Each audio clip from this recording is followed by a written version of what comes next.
Hello everyone, it is Thursday, January 23rd, 2020. Of course, yesterday I did the new comic book video for January 22nd, so thank you to all of you who watched that video, or thank you for those of you who are going to continue to watch the videos if you haven't watched it yet. One of the big questions I have besides grading is how I protect books in my collection or books that I pick up every week that I show on this channel. So I thought I would touch bases on that just a little bit. Now, I have done videos in the past as it relates to grading. One of the last ones I did was talking about what everybody should have in their grading kit, or what I have in my personal grading kit, which I think are items that are a must for anybody who prides themselves on accurate grading, especially when it comes down to vintage books. But a lot of the questions are, I don't buy a lot of vintage books. These are, people coming up to me, whether at a show or at local shops here, and they say, I just buy a lot of new modern stuff. How do you protect your modern books or your modern books?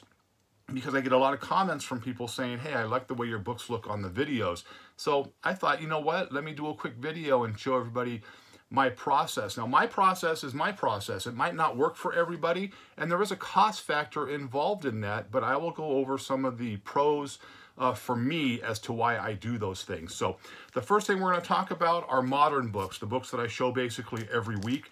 Now, I am a creature of habit. So I use basically to me, modern boards, you can use any company that you want. I happen to use BCW. Now, this is just a pack of 100 that you can get for $9.99 at your local comic book store here in town. That's pretty much the going rate.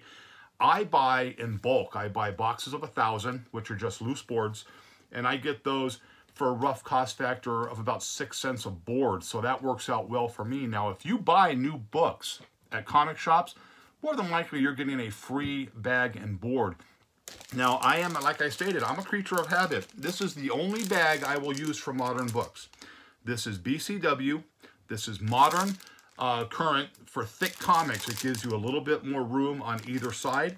I use this here. Now, you can pick these up for $5.99. So you're looking at, again, maybe $6, or excuse me, 6 cents per bag, which to me is just the cost of doing business to make it look good. But when I use 3 boards, I triple board my stuff. So I get the free board from the comic shop, and then I add 2 additional boards that I have purchased in bulk. So it's costing me roughly 18 cents per book to protect that book that I just purchased. And when you use 3 boards and the BCW bag, which I showed, the book will come out looking like this. To me, these look really, really nice. You can see the thickness of the 3 boards.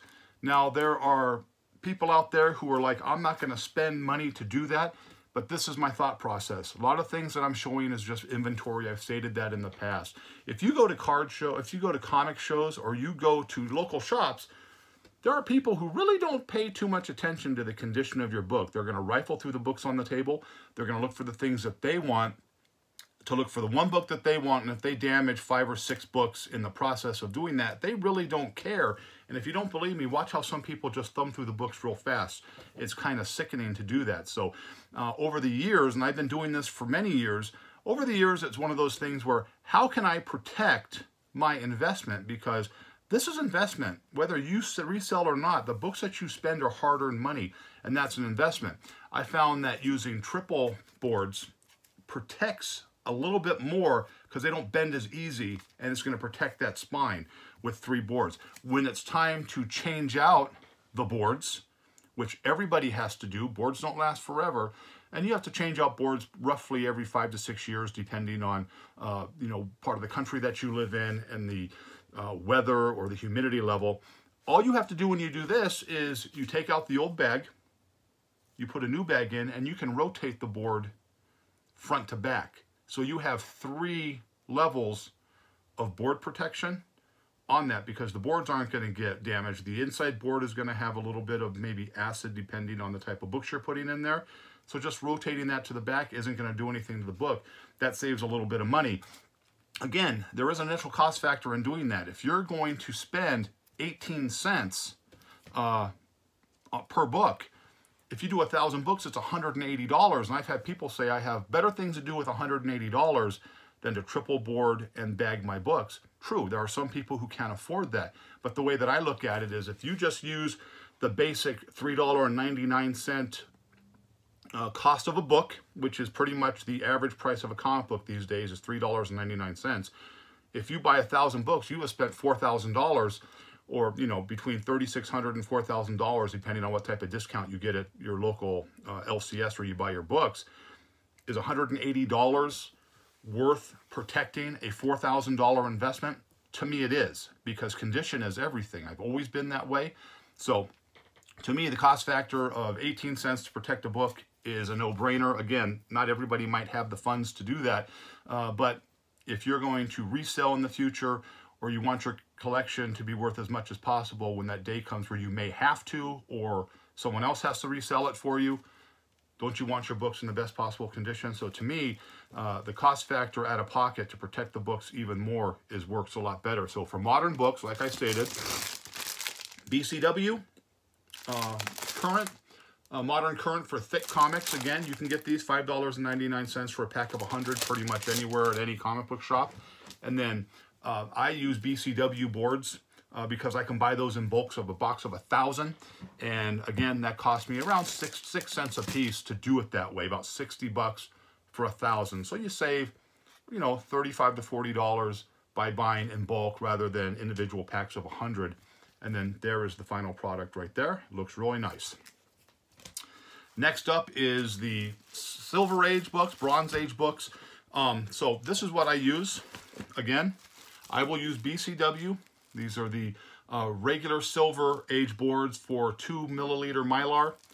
They call it archival. It is just a basic piece of Mylar. What it looks like is just this right here.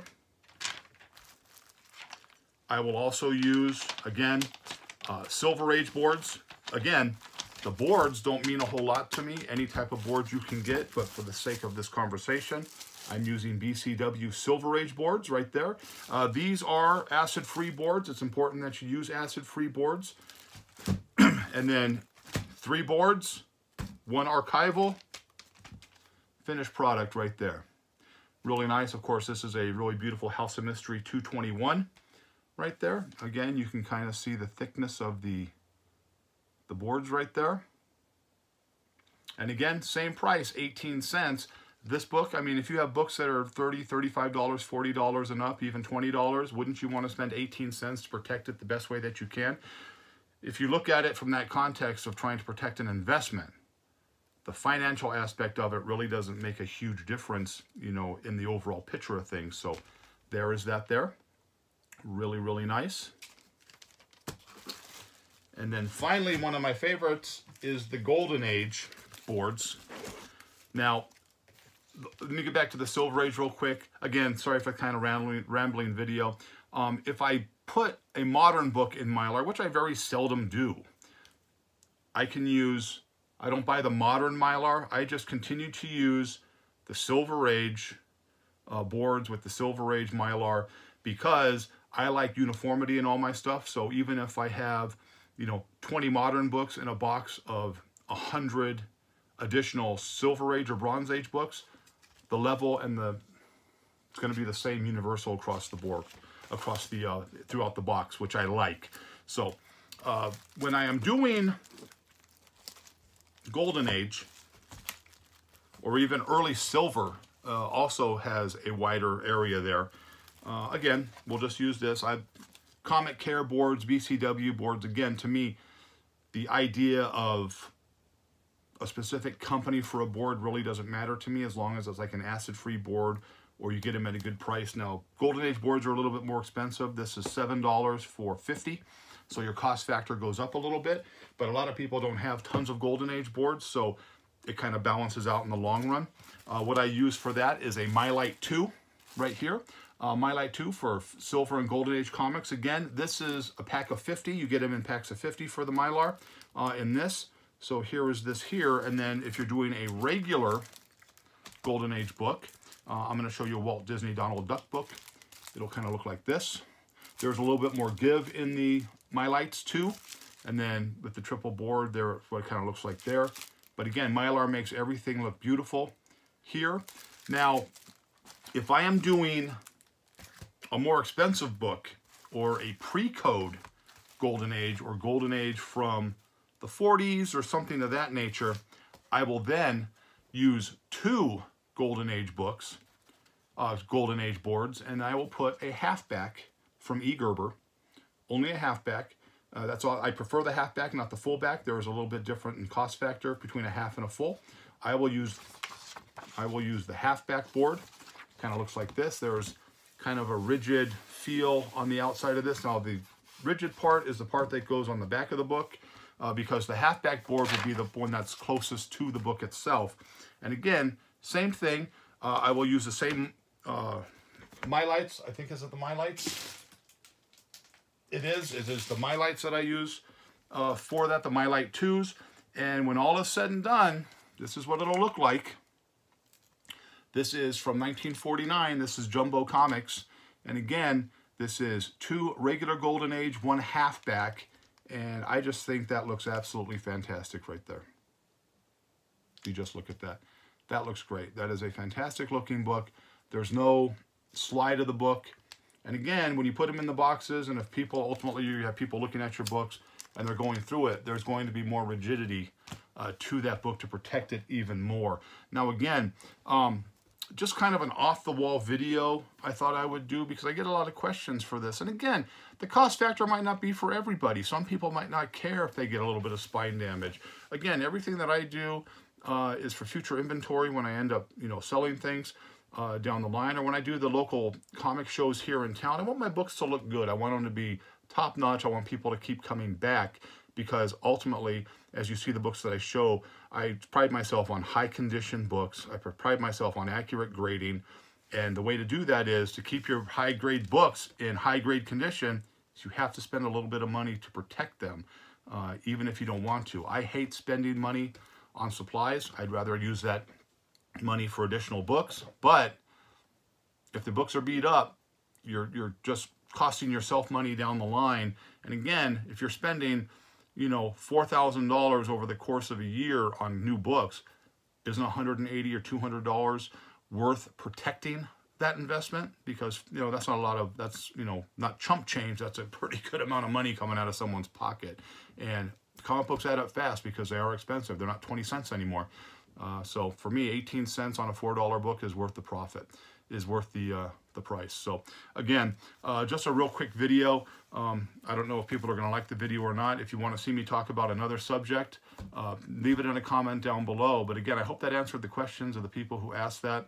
Again, to me, it's a cost factor issue. It works out well for me personally. May it work out well for you, but I see more and more people doing that because they're realizing that the more you protect your books, the higher value your books will have and continue to keep down the road. So I hope you liked the video, but as always, if you didn't, nothing I can do for you.